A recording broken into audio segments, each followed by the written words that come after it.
નમસ્કાર મિત્રો, હું વૈદ યજ્ઞેશ દવે. આજે મોસ્ટ ઓફ માણસોને એક તકલીફ રહે છે, ખાસ કરીને લેડીઝોની અંદર જોવા મળે છે અને પુરુષોમાં પણ મહદઅંશે જોવા મળે છે કે હવે સાંજ પડે એટલે થાકી જાય છે, નિર્બળતા એક પ્રકારની શારીરિક, કે કોઈ પણ વસ્તુનું કામ કરો તમારું શરીર થાક લાગે છે. તો એના માટે આજે એક બહુ સરસ મજાનો આપણે ઘરેલું ઉપચાર ત્રિફળા ચૂર્ણ દ્વારા શીખીશું. હું વૈદ યજ્ઞેશ દવે મારી યુટ્યુબ ચેનલ ઉપર આપ સર્વનું ખૂબ સ્વાગત કરું છું.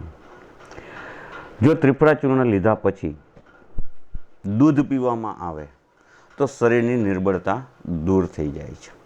હવે નિર્બળતા તો દૂર થઈ, પણ સાથે સાથે ઘણા એમ કે ભાઈ મારે શરીરને તાકાતવાન પણ બનાવવું છે કે જેથી કરીને હું કામ કરું તો મને થાક ના લાગવો જોઈએ.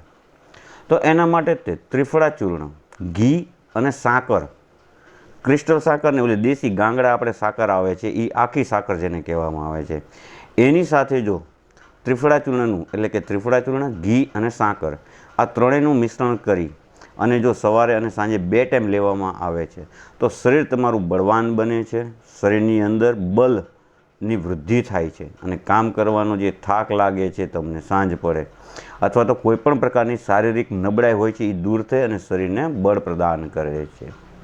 જય ધન્વંતરી.